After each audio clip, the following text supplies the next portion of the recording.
आज का हमारा टॉपिक है ट्रिग्नोमेट्रिक इक्वेशंस। ट्रिग्नोमेट्रिक इक्वेशंस जैसे आपको यहाँ पे दे दिया है sin x equal to 1/2, tan x equal to -1, cos x equal to √3/2। ठीक है, तो ये सारे ट्रिग्नोमेट्रिक इक्वेशंस है। हमें क्या करना है, इसके सॉल्यूशन फाइंड आउट करना है, मतलब x फाइंड करना हमें। ठीक है, तो आज का हमारा टारगेट है ये जो ट्रिग्नोमेट्रिक इक्वेशंस है उसके सॉल्यूशंस हम फाइंड आउट करेंगे, और सॉल्यूशंस कितने टाइप के होते हैं वो देख लेते हैं। सबसे पहले मैं एक केस ले लूँ, sin x इक्वल टू 1/2।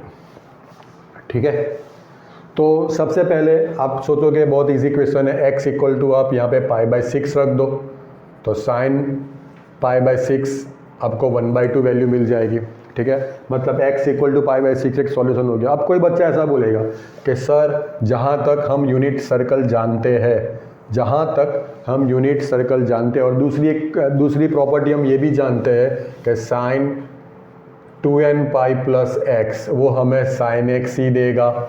ठीक है, sin 2nπ प्लस x हमें क्या देगा, sin x। मतलब अगर मैं sin 2π प्लस π/6 कर दूँ तो भी sin π/6 मिलेगा, अगर sin 4π प्लस π/6 कर दूँ तो भी मुझे sin π/6 मिलेगा। और दूसरी प्रॉपर्टी हम ये भी जानते हैं कि sin π माइनस x भी हमें sin x देगा। डेट मीन्स sin π माइनस π/6 वो भी हमें sin π/6, sin π/6 मतलब 1/2 ही देगा। तो कितने सारे सॉल्यूशन हो गए, देखो यहाँ पे x सबसे पहले 2π प्लस π/6 वो हो जाएगा 13π/6, π माइनस π/6 हमें देगा 5π/6, सेम आंसर देगा। आप 3π माइनस π/6 कर दो तो 11π/6, सॉरी 13π/6, 2π प्लस π/6 तो हो गया। अब 3π माइनस π/6 कर दो तो 17π/6। तो सॉल्यूशंस कितने मिलेंगे, बहुत ज़्यादा, कोई काउंट नहीं होगा उसका, बहुत ज़्यादा सॉल्यूशन मिलेंगे। तो यहाँ पे हमें दो सॉल्यूशंस फाइंड आउट कर रहे हैं। ये थियरी तो आपको याद रखनी है, और हम दूसरा तरीका भी देखेंगे याद करने के लिए। ठीक है, तो सॉल्यूशंस कितने हमें फाइंड आउट करने हैं, दो तरीके। सबसे पहले solutions principal solutions. Principal solutions क्या होते हैं, यहाँ पे हमने बहुत सारे सॉल्यूशंस फाइंड आउट किए, उसका कोई अंत नहीं है। तो प्रिंसिपल सॉल्यूशन क्या होता है, अगर मैं यूनिट सर्कल एक बार घुमाऊं, यूनिट सर्कल आपका सिर्फ एक बार घूमे और उसमें आपको जितने x मिले वो होगा प्रिंसिपल सॉल्यूशन। आप एक बार घुमाओगे तो यहाँ पे 0 आएगा, देन π/2 आएगा, देन पाई 3π/2 एंड देन 2π। मतलब आपका x 0 और 2π के बीच में जितने भी x आपके मिलेंगे वो हो गए प्रिंसिपल सॉल्यूशंस। और दूसरा होता है जनरल सॉल्यूशन। जनरल सॉल्यूशन क्या होता है कि जहाँ पे आपके जितने भी सॉल्यूशंस है, जितने भी सॉल्यूशन उसको मैं एक में संभालूं। ठीक है, एक में एक स्टैंडर्ड फॉर्म में ले आऊँ जहाँ पे आप सिर्फ n की वैल्यू रखो तो आपको उस हिसाब से उसका सॉल्यूशन मिलेगा। ठीक है, एक मतलब स्टैंडर्ड फॉर्म मिल जाएगा, उसको हम कहेंगे जनरल सॉल्यूशन। और प्रिंसिपल सॉल्यूशन क्या होता है, जो सॉल्यूशन मुझे 0 और 2π के बीच में मिले उसको मैं कहूँगा प्रिंसिपल सॉल्यूशन।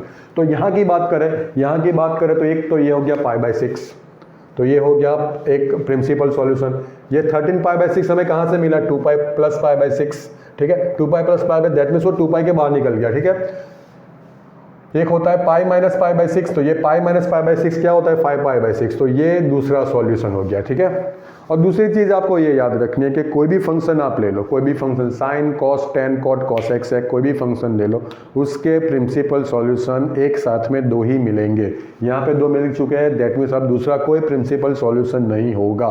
क्यों, तो उसकी वजह देखते हैं। चलो, यहाँ पे मैंने दो इक्वेशंस लिखे, sin x equal to √3/2, sin x equal to -1/2, और इन दो इक्वेशंस के मैं प्रिंसिपल सॉल्यूशंस फाइंड आउट करने की कोशिश करूंगा, और उस हिसाब से मैं एक स्टैंडर्ड फॉर्म मतलब वो हमारा जनरल सॉल्यूशन नहीं, प्रिंसिपल सॉल्यूशन फाइंड करने के लिए हम कुछ ऐसा लिखेंगे कि आपको हर बार में एक ही चीज़ से सब कुछ मिल जाए। चलो, तो सबसे पहले हमें यूनिट सर्कल फिर से समझना होगा। यूनिट सर्कल क्या कहता है, ठीक है, तो फर्स्ट क्वाड्रेंट में सारे फंक्शंस हमारे पॉजिटिव है, सेकंड में साइन और कॉसेक पॉजिटिव है। ठीक है, थर्ड में टेन और कॉट पॉजिटिव है, फोर्थ में कॉस और सेक पॉजिटिव। ठीक है, अब दूसरी बात, हमें क्या करना है, कभी भी आपको प्रिंसिपल सॉल्यूशन फाइंड आउट करना है तो आपको सबसे पहले एक ऐसा एंगल ढूंढना है जिसको जो 0 और 90 के बीच में हो, ठीक है। 0 और 90 वो कहाँ से मिलेगा, इसके लिए आपको 10th का टेबल रिकॉल करना पड़ेगा। कैसे, जैसे आपको सिंपल यहाँ पे ये माइनस साइन छोड़ दो, माइनस साइन को अभी साइड पे रखो। यहाँ पे sin x इक्वल टू √3/2, क्या है sin x इक्वल टू √3/2, तो वो एक्यूट एंगल को हम अल्फा नाम दे देंगे जो 0 और 90 के बीच में हो। तो हम वो 10th वाला टेबल याद करेंगे, कौन से एंगल पे साइन की वैल्यू √3/2 है, कौन से एंगल पे, सिर्फ आपको 0 और 90 के बीच में जो एंगल होता है जो 10th के टेबल में आता था, तो वहाँ से आपको फाइंड करना है कौन से एंगल पे साइन की वैल्यू √3/2 है, तो वो एंगल है π/3, ठीक है। और यहाँ पे कौन से एंगल पे साइन की वैल्यू 1/2 है, माइनस को छोड़ दो साइड पे, तो वो हो जाएगा π/6, तो यहाँ पे मैं अल्फा कर दूंगा, ठीक है। अब ये जो अल्फा होता है, अल्फा, तो ये एक चीज़ आपको तरीके से समझनी है। अल्फा होता है, जैसे ये मैंने चारों क्वाड्रेंट यहाँ पे ड्रॉ किए, ठीक है। तो अल्फा हम मेज़र करेंगे तो कहाँ से मेज़र करेंगे, तो वो मैं मेज़र करूँगा या तो पॉजिटिव एक्स एक्सिस के साथ या तो नेगेटिव एक्स एक्सिस के साथ। तो हो गया, आपको सिर्फ इतना दिखाना, अल्फा यहाँ तो या तो यहाँ पे हो सकता है या तो यहाँ पे हो सकता है, ठीक है। यहाँ तो यहाँ पे हो सकता है या तो यहाँ पे हो सकता है, ठीक है। अब देखो, ठीक है। अब मैं दूसरी बात ये करूँगा, अब दूसरी बात मैं ये करूँगा, यहाँ पे sin x प्लस √3/2 है, sin x क्या है, प्लस √3/2, तो साइन कहाँ कहाँ पे पॉजिटिव होता है, साइन फर्स्ट क्वाड्रेंट में और सेकंड क्वाड्रेंट में पॉजिटिव है, ठीक है। साइन कहाँ पे पॉजिटिव होता है, फर्स्ट और सेकंड में, ठीक है। तो मुझे फर्स्ट और सेकंड में ही सिर्फ जाना है, तो फर्स्ट क्वाड्रेंट ये हो गया और सेकंड ये हो गया। तो यहाँ पे क्या, कौन सा एंगल है, 0, और यहाँ पे कौन सा है, पाई, यहाँ पे मैं 2π एक्स्ट्रा ऐड कर दूँ। तो मैं क्या करूँगा, फर्स्ट एंगल जो मुझे मिलने वाला है, फर्स्ट सॉल्यूशन जिसको कहेंगे, वो 0 प्लस अल्फा मिलने वाला है। दैट मीन्स मैं x 0 प्लस अल्फा ना करके सिर्फ अल्फा ही लिख दूँ, तो ये मेरा फर्स्ट सॉल्यूशन हो गया। और जो दूसरा मेरा सॉल्यूशन है वो मुझे यहाँ पे मिलने वाला है, क्योंकि साइन की वैल्यू कहाँ पे पॉजिटिव है, सेकंड क्वाड्रेंट में, तो वो मुझे पाई माइनस, यहाँ पे जाओगे तो आपको माइनस वैल्यू मिलेगी और यहाँ पे जाओगे तो प्लस, सेम अगर यहाँ पे आप आओगे तो माइनस, यहाँ पे जाओगे तो प्लस। तो पाई माइनस अल्फा करूँगा तब मैं सेकंड क्वाड्रेंट में जाऊँगा जहाँ पे साइन पॉजिटिव है, तो यहाँ पे मैं क्या करूँगा, पाई माइनस अल्फा, ठीक है। तो एक सॉल्यूशन हो गया π/3 और एक हो गया पाई माइनस π/3, डेट मीन्स 2π/3। तो मैंने क्या किया, एक ऐसी चीज़ बना दी कि हर बार आपको सर्कल देखने की ज़रूरत नहीं है। तो सबसे पहले मैं एक हाईलाइट लिखूँगा, अगर sin x की कोई पॉजिटिव वैल्यू है, कोई पॉजिटिव वैल्यू है, तो आपको सबसे पहले क्या करना है, सबसे पहले अल्फ़ा फाइंड आउट करना है सबसे पहले। अब अल्फ़ा ना करके आप अपने दिमाग में रख के डायरेक्ट भी ये सॉल्यूशन लिख सकते हो। मैं क्या कर रहा हूँ, थोड़ा इजी कर रहा हूँ। तो sin x equal to k है, तो एक सॉल्यूशन आपका x इक्वल टू अल्फ़ा मिल जाएगा और दूसरा सॉल्यूशन आपका पाई माइनस अल्फ़ा। कब, जब sin x आपका पॉजिटिव हो तब। अब उसमें मैं अगर sin x नेगेटिव कर दूं, तो यहाँ पे देख लो, तो अल्फा तो आपको सेम जैसे ये तरीके से फाइंड आउट किया, पर सबसे पहला स्टेप आपका अल्फा है, ठीक है। चलो अब मैं ये चेक करूँगा कि sin x, साइन फंक्शन कहाँ पे नेगेटिव है, तो एक थर्ड क्वाड्रेंट पे, एक फोर्थ क्वाड्रेंट में साइन नेगेटिव है, ऑलराइट। तो मुझे थर्ड और फोर्थ क्वाड्रेंट में जाना है, तो थर्ड क्वाड्रेंट के लिए मैं क्या करूँगा, पाई प्लस अल्फा करूँ। देखो यहाँ पे जाना है, अल्फा यहाँ पे, तो पाई प्लस अल्फा करूँगा। और फोर्थ में जाने के लिए 2π माइनस अल्फा। मैं फिर से आपको दिखा दूँ, अल्फ़ा आपका यहाँ पे है, ठीक है, और एक अल्फ़ा यहाँ पे है, यहाँ पे और यहाँ पे आपका साइन नेगेटिव है। तो मुझे यहाँ पे जाना है, तो मैं क्या रेफरेंस लूँगा, पाई प्लस अल्फ़ा, और यहाँ पे मैं क्या करूँगा, 2π प्लस अल्फ़ा करूँगा। तो एक मेरा रेफरेंस हो गया पाई प्लस अल्फ़ा, सॉरी यहाँ पे माइनस आएगा, यहाँ पे माइनस आएगा, ठीक है। तो एक रेफरेंस मेरा पाई प्लस अल्फा हो गया, दूसरा हो गया मेरा 2π माइनस अल्फा। प्लस कब होगा, जब आप ऐसे एंटी क्लॉकवाइज, और माइनस कब, जब आप ऐसे क्लॉकवाइज जाओगे। तो पाई प्लस π/6, 2π माइनस π/6, ठीक है। तो पाई प्लस π/6 हो जाएगा 7π/6 और ये हो जाएगा 11π/6। और चेक कर लो, ये दोनों एंगल आपके 2π से कम ही होंगे, 0 और 2π के बीच में होंगे। तो ये हो गया principal solution of sin x equal to √3/2 and sin x equal to -1/2। अब दूसरी चीज़ आपको ये नोट करनी है, ये थोड़ा मैं निकाल दूँ। अब दूसरी चीज़, चलो अभी रखते हैं। दूसरी चीज़ में आपको ये नोट करनी है कि जहाँ पे आपने फर्स्ट क्वाड्रेंट की बात करी और सेकंड क्वाड्रेंट की बात करी, तो वहाँ पे कॉसेक भी तो पॉजिटिव होता है। तो यहाँ पे मैं एक चीज़ और ऐड कर लूँ, cosec x equal two plus के लिए भी ये दोनों प्रिंसिपल उसके सॉल्यूशन है, ये दोनों, ठीक है। अब माइनस के लिए मैंने यहाँ पे लिखा, एक है पाई प्लस अल्फा और दूसरा है 2 पाई माइनस अल्फा, ठीक है। तो फर्स्ट केस मैंने क्या लिया, अगर साइन एक्स आपका प्लस के, जैसे sine x equal to √3/2, cosec x equal to k, वो अभी करेंगे। तो सॉल्यूशंस आपके कौन से सॉल्यूशन, प्रिंसिपल सॉल्यूशंस ये दो हो गए। अगर sine x equal to minus k, जैसे साइन एक्स इक्वल टू -1/2 में लिया, तो यहाँ पे आपके solutions x equal to pi plus alpha और x equal to 2 pi minus alpha हो गए। अब कॉसेक की बात कर ले, मैं एक एंगल ले लूँ कॉसेक एक्स इक्वल टू √2 और एक चीज़ ले लूँ कॉसेक एक्स इक्वल टू -2/√3, ठीक है। तो आपको सबसे पहला काम क्या करना है, अल्फ़ा फाइंड करना है। अल्फ़ा के लिए मैं क्या करूँगा, वो 10th वाला टेबल रिकॉल करूँगा। कौन से एंगल पे कॉसेक की वैल्यू √2 है, तो वो है π/4।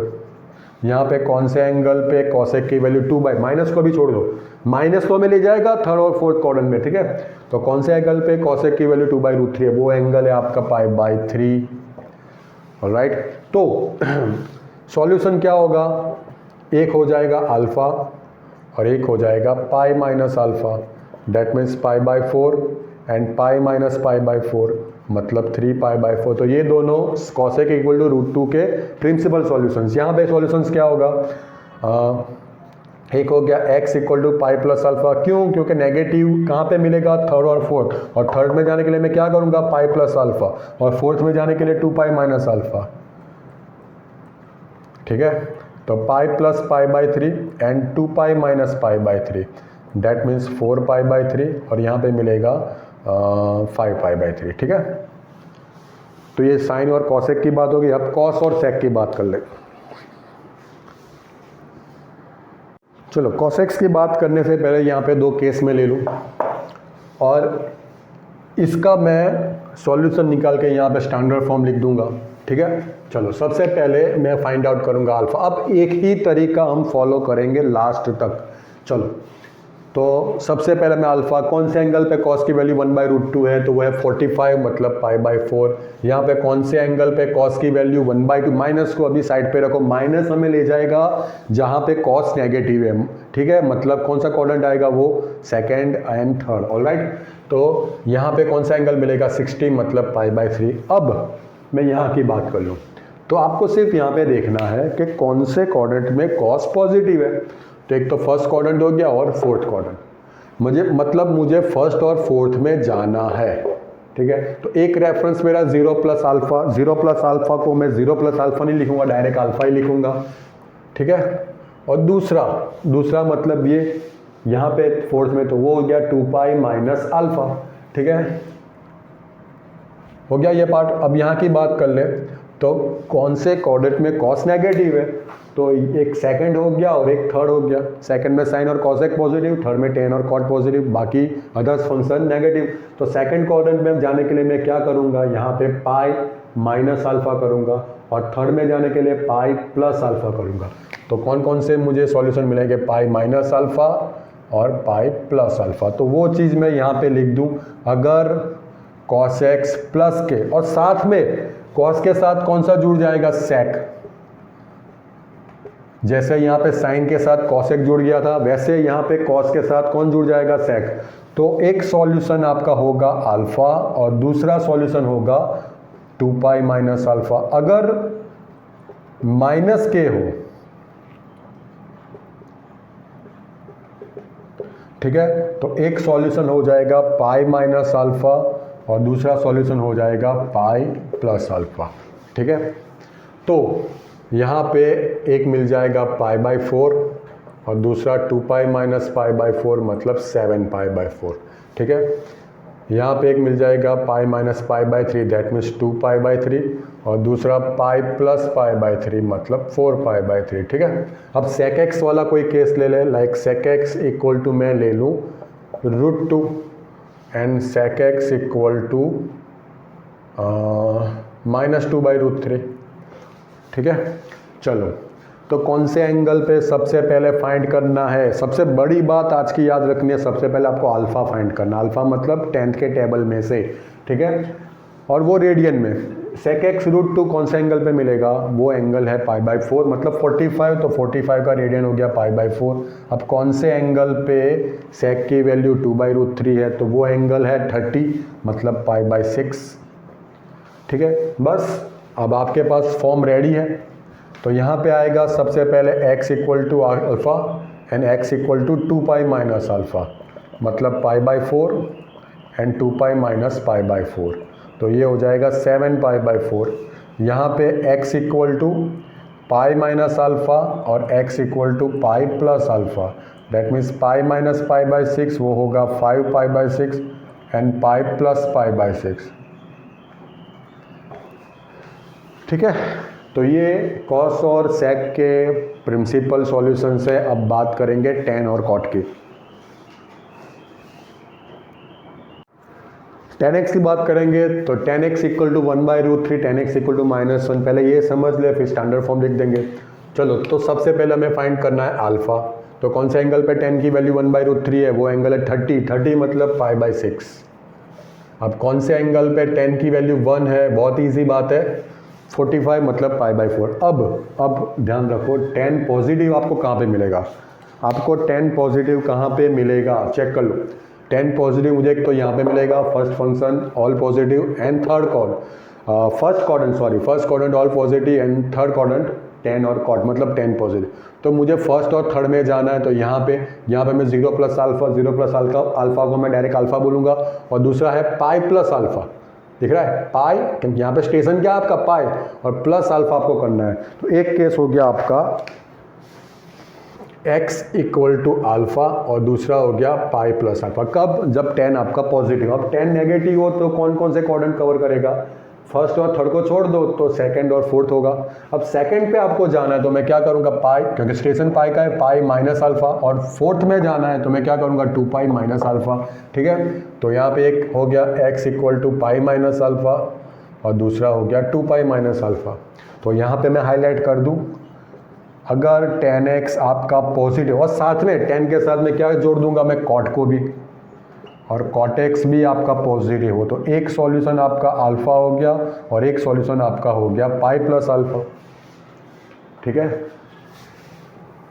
अगर tan x अगर नेगेटिव है या तो cot x नेगेटिव है, तो दोनों के सॉल्यूशन सेम आएंगे, pi minus alpha and x equal to 2π minus alpha,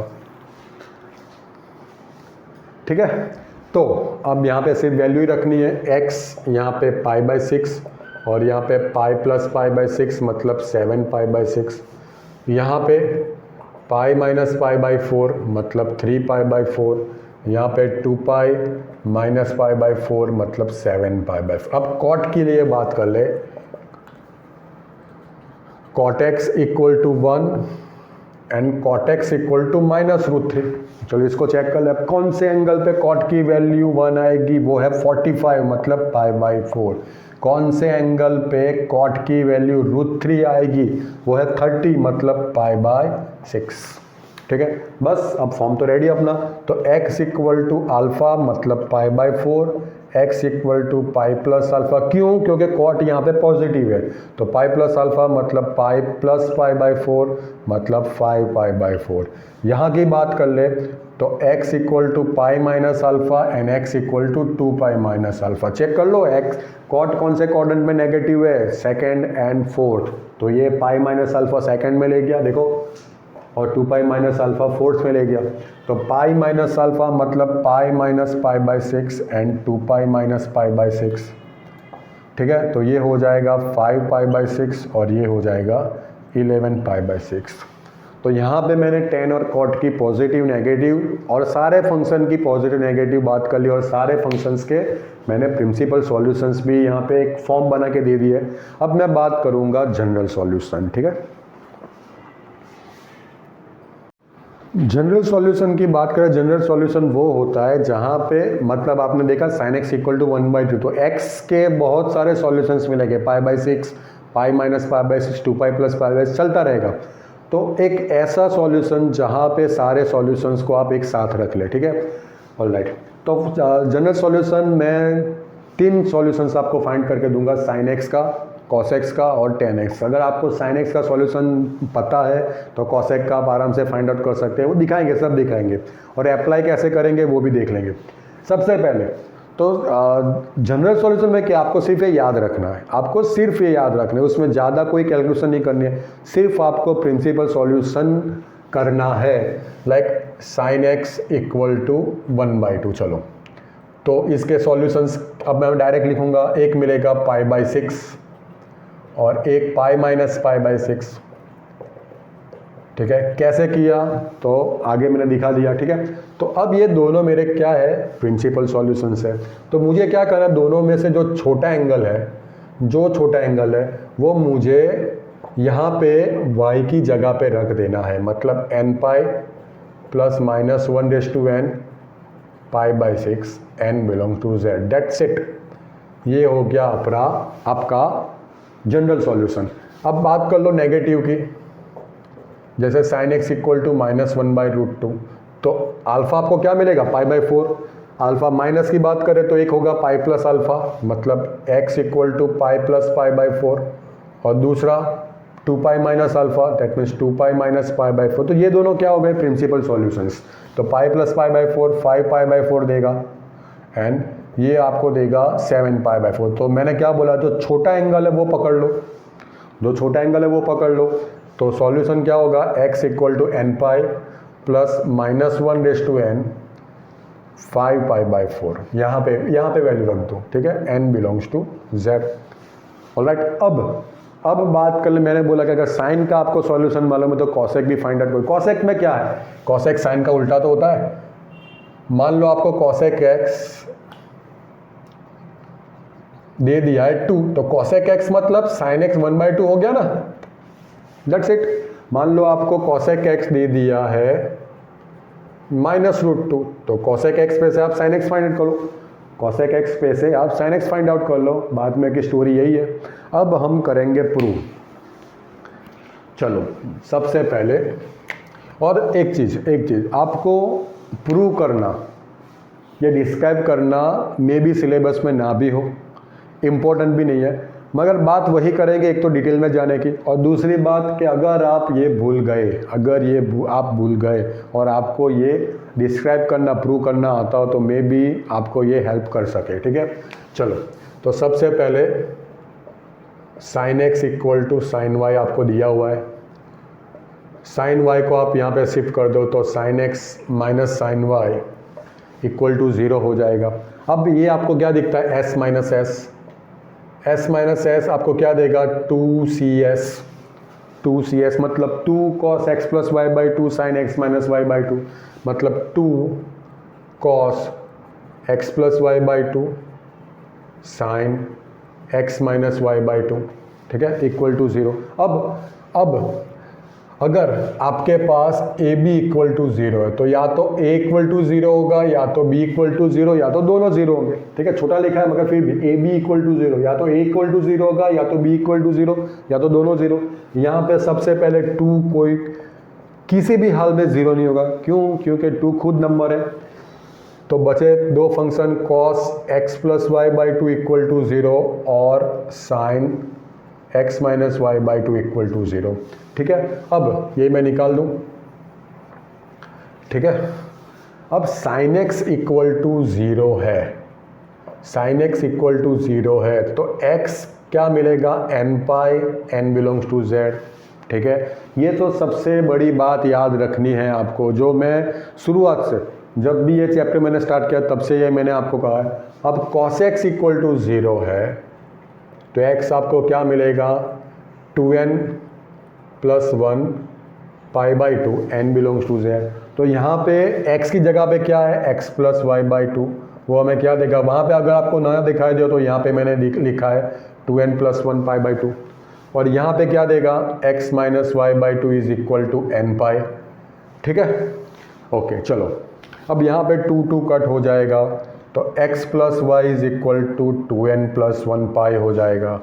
यहाँ पे x minus y is equal to 2n pi हो जाएगा, यहाँ पे 2 कट हो रहा है, यहाँ पे नहीं हो रहा है, तो ये हो जाएगा x equal to 2n plus 1 pi minus y, ये हो जाएगा x equal to 2n pi plus y. ठीक है, अब ये दोनों को हमें मिक्स करना है, मिलाना है। तो सबसे पहले बात 2n प्लस 1 किसके लिए होता है? ऑड नंबर के लिए। और 2n किसके लिए होता है? इवन नंबर के लिए। तो 2n प्लस 1 पाई मतलब ऑड पाई, 2n पाई मतलब इवन पाई, ऑड पाई और इवन पाई को मिला दे तो सारे नंबर्स मतलब n पाई आ जाएगा। ठीक है, अब दूसरी बात, अगर मैं -1 का स्क्वायर करूँ तो मुझे +1 मिलेगा और -1 का क्यूब करूँ तो मुझे -1, तो मुझे प्लस को भी लेना है और माइनस को भी लेना है। तो मैं क्या करूँगा, यहाँ पे प्लस रख दूंगा और -1/n। अगर आपका n ऑड होगा तो वो माइनस लेगा, अगर n आपका इवन होगा तो वो प्लस देगा, और दोनों में y तो कॉमन है ही। तो ये हो गया आपका जनरल सॉल्यूशन sin x के लिए। आपको क्या करना है? प्रिंसिपल सॉल्यूशंस फाइंड आउट करने हैं। जो दो सॉल्यूशंस आपको मिल रहे हैं उसमें छोटा सॉल्यूशन यहाँ पे रख देना है। ठीक है, अब कॉस की बात कर ले। कॉस का जनरल सॉल्यूशन मैंने यहाँ पे लिखा है cos x equal to cos y, तो x equal to n pi plus और माइनस वाई। वाई वही है जो आपके प्रिंसिपल सॉल्यूशंस में जो दो सॉल्यूशंस मिलेंगे उसमें छोटा सॉल्यूशन। जैसे मैं यहाँ पे ले लूँ cos x इक्वल टू 1/√2।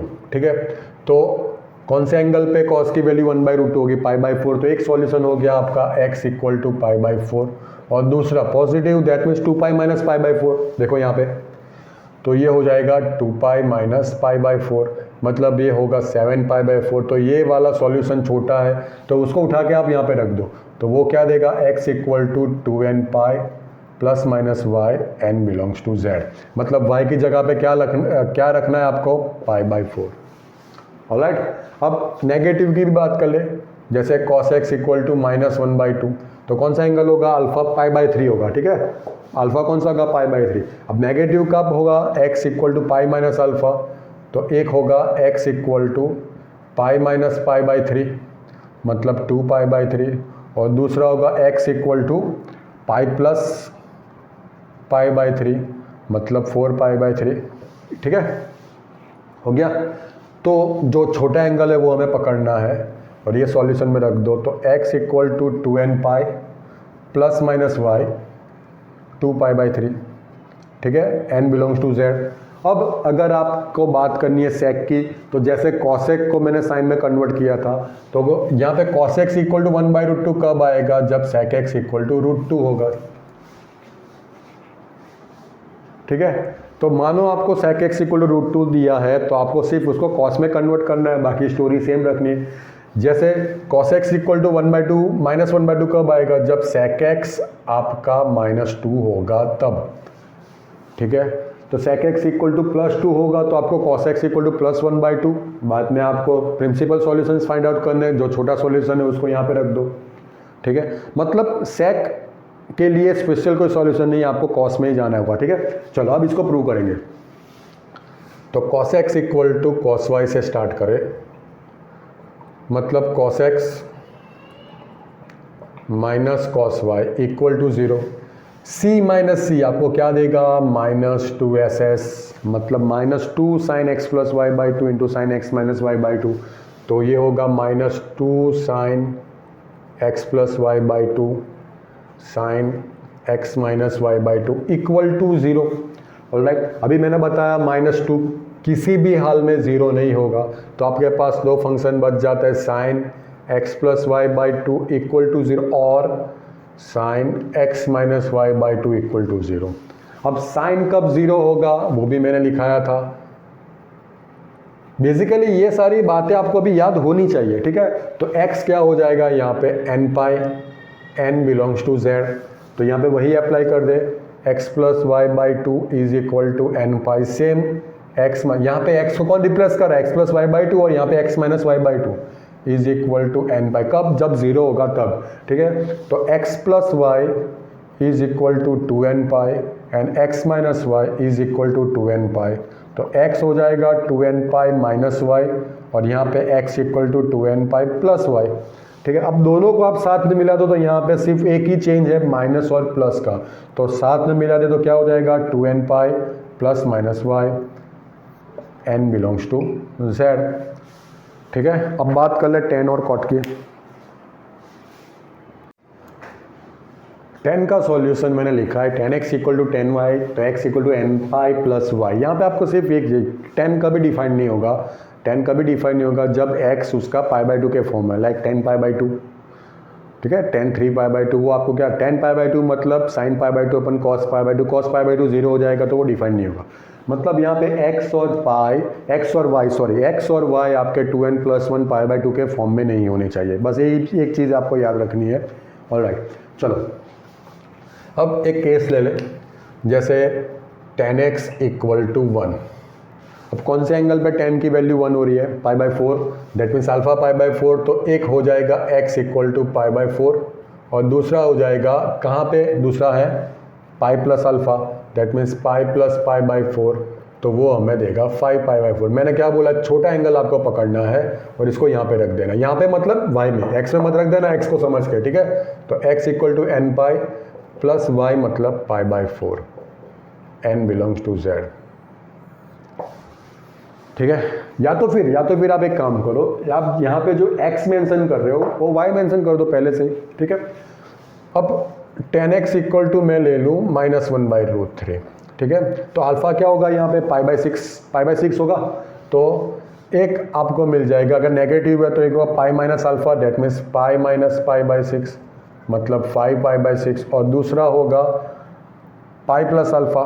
ठीक है, सॉरी 2 पाई माइनस अल्फा, दूसरा होगा 2 पाई माइनस अल्फा। पाई माइनस अल्फा तो पाई प्लस तो आपको पॉजिटिव देगा। ठीक है। तो ये हो गया 11 पाई बाई 6। तो आपको क्या करना है, छोटा सॉल्यूशन पकड़ना है और इसको यहाँ पे रखना है, n पाई प्लस वाई मतलब 5 pi by 6, n belongs to z। हो गया। मतलब जनरल सॉल्यूशन के लिए आपको प्रिंसिपल सॉल्यूशन फाइंड करना है, सिर्फ यहाँ पे उसकी वैल्यू रखनी है। ऑलराइट। अब अगर tan x इक्वल टू 1 है तो cot x इक्वल टू भी 1 होगा, और यहाँ पे cot x इक्वल टू -√3, मतलब cot के लिए कोई स्पेशल सॉल्यूशन नहीं है, cot को आपको tan में कन्वर्ट करना है बस। ठीक है। जैसे sec को cos में और cosec को sin में। चलो अब यहाँ पे प्रूव करेंगे, tan x equal to tan y, मतलब tan x, चलो यहाँ पे काम करेंगे, tan x को sin x by cos x कर देंगे, या तो पहले से आप tan y को यहाँ पे शिफ्ट कर दो। अब मैं क्रॉस मल्टीप्लाई कर दूंगा तो क्या हो जाएगा, sin x cos y equal to cos x sin y। अब यहाँ पे शिफ्ट कर दो उसको, तो sin x cos y minus cos x sin y equal to 0। अब ध्यान से देखो तो sin x cos y minus cos x sin y, वो क्या है, sin x माइनस y। ठीक है। अब वही बात, sin x कब 0 होगा, जब x n pi n belongs to z होगा। तो यहाँ पे x को रिप्लेस करें x माइनस वाई, तो यहाँ पे क्या हो जाएगा, x minus y is equal to n pi n belongs to z। तो x क्या देगा आपको, n pi plus y n belongs to z। ठीक है। तो ये सारे थे जनरल सॉल्यूशन, प्रिंसिपल सॉल्यूशंस मैंने करवा दिए। अब नेक्स्ट लेक्चर में अब इसके एग्जाम्पल करेंगे। Thank you.